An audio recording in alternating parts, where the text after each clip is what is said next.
Kok bisa kepikiran gabung asosiasi pedagang pasar seluruh Indonesia? Oh ya, jadi Gimana ceritanya tuh? ya, jadi waktu itu kan gini, saya jualan di Pasar Enjo Pisangan Lama 2. Ya. Iya kan? Nah, karena kan memang di pasar ini kan ada banyak permasalahan. Iya. Gitu. Iya. Iya kan? Nah, saya diajaklah oleh salah satu pendiri namanya Pak Hasan, waktu itu Ketua Kopas Pasar Oke.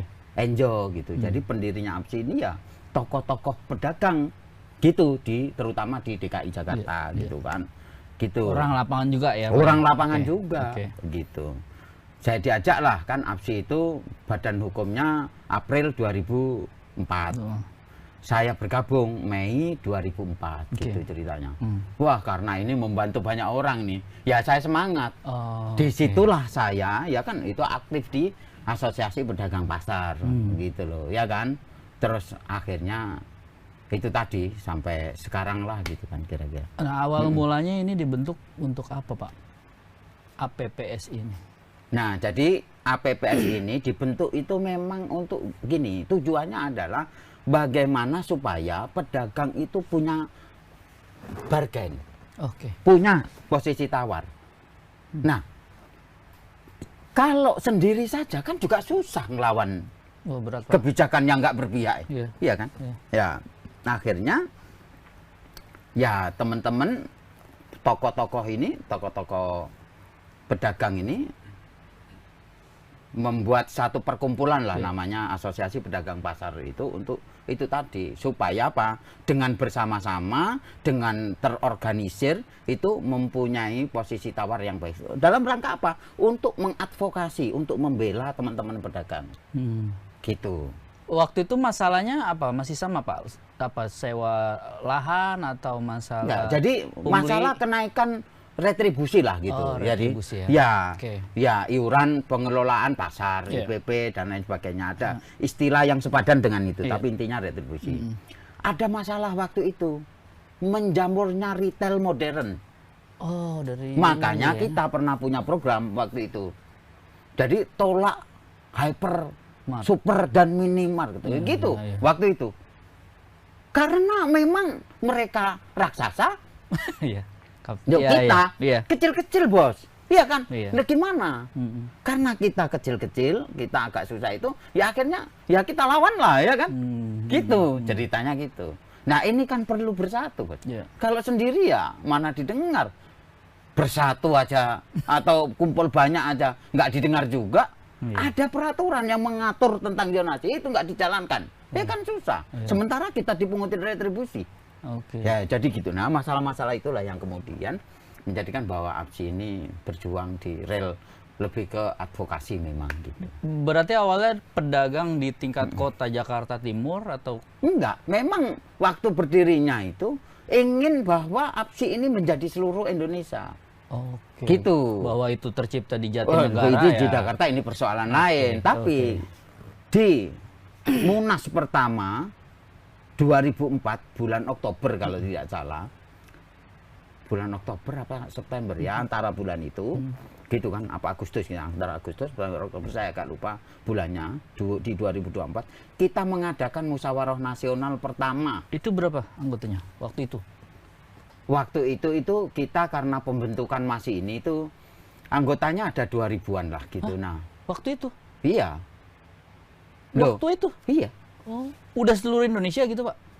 Kita itu ada, saya lupa ya, tapi ada dari Bali, dari Bengkulu, dari Sulawesi Selatan, ada dari sudah terbentuk. Oh, jadi di pergerakannya beberapa. memang udah lama ya? Loh iya, iya. Oh, Jadi kan oke. karena punya jaringan misalnya ketua Iya. misalnya ketua pusat koperasi Iya. pasar misalnya Bengkulu gitulah. Lah itu kita ini Iya, kita iya. ajak untuk bergabung. Terus misalnya yang Jawa Tengah gitu toko. Jadi memang kita sudah punya jaringan Oke, gitu. Jadi oke. waktu itu ada tokoh pasar Johar yang namanya Pak Rahman gitu kan misalnya itu yang Jawa Tengah ya itu. Nah, itu kita ajak bergabung. Sehingga apa? Kita undang mereka untuk yuk mari kita bangun APSI bersama-sama gitu. Kita buatlah musyawarah nasional pertama waktu itu. Gitu. Gitu. Jadi, nah saya sebagai supporter aja. Keputusannya waktu itu apa, Pak? Ingat nggak? Ke Munas itu. Munas itu. Apa yang dihasilin?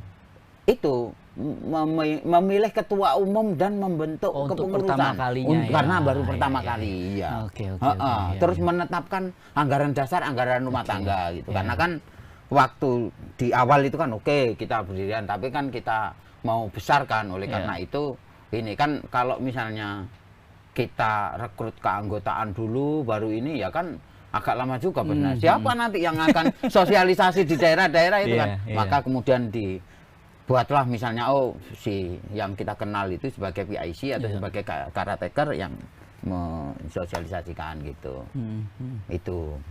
Nah, manfaatnya apa, Pak? Waktu itu maksudnya apa yang pengen ya selain untuk melawan tadi, Pak? Manfaatnya apa? Atau atur ada iurannya nggak? Atau seluruh pedagang pasar otomatis bisa masuk? Atau harus daftar, harus bayar? Gimana? Iya, jadi begini, Pak. Dulu kita itu, dan sebenarnya sampai sekarang, itu menerapkan sistem keanggotaan terbuka.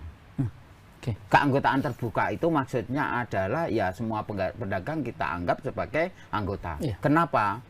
Misalnya, ketika ada masalah di pasar,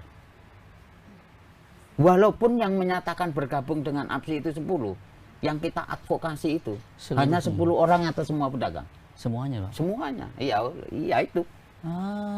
Gitu. Iya.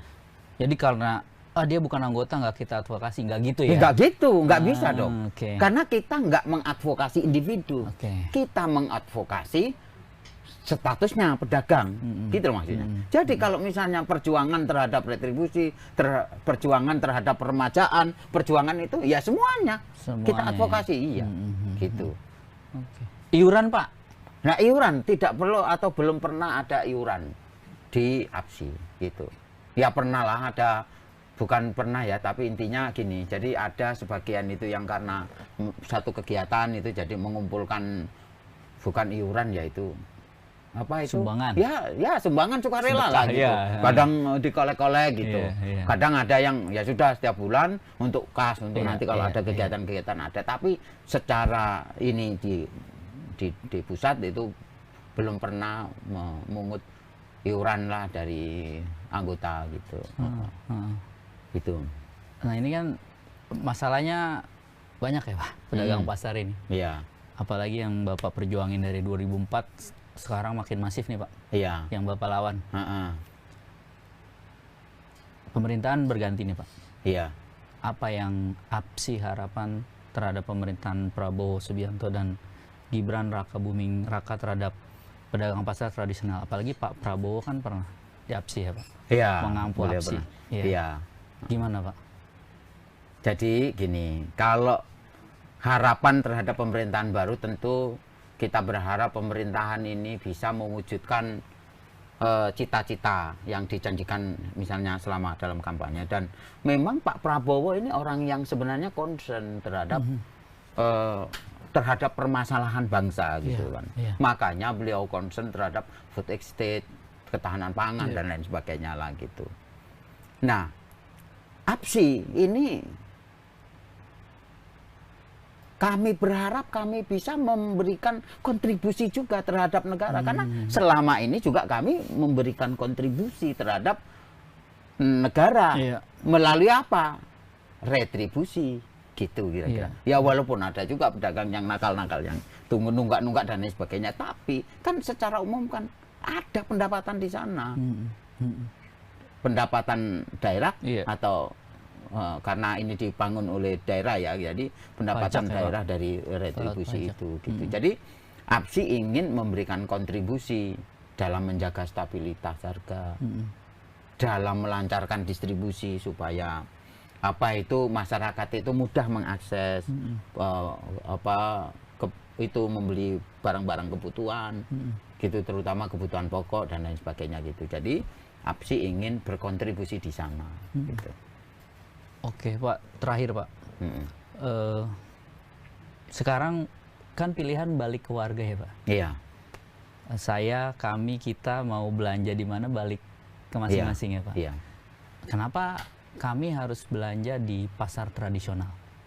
Kira-kira gitu. Oh ya, jadi gini, di pasar tradisional itu yang saat ini itu masih lebih murah untuk produk-produk segar. Oh, oke. Daripada di retail-retail modern atau di tempat lain. Boleh dicek. Sayur mayur, buah-buahan dan lain sebagainya. Gitu. Walaupun ya kualitasnya juga variatif.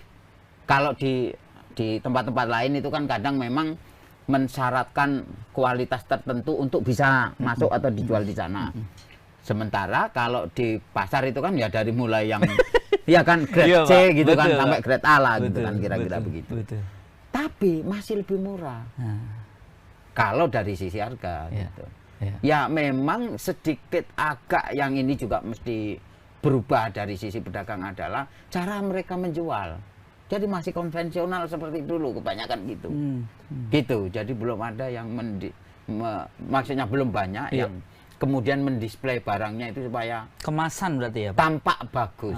Oke. Menata barangnya dan lain sebagainya. Jadi masih banyak yang agak semrawut lah ketika penataannya lah gitu-gitu. Nah, itu perlu itu kan gitu. Nah, terus memang dari sisi pasarnya, pengelolaan pasarnya ya memang harus ada beberapa perubahan, beberapa perbaikan gitu. Terutama itu tadi. Jadi masalah parkir, masalah kebersihan, ya kan.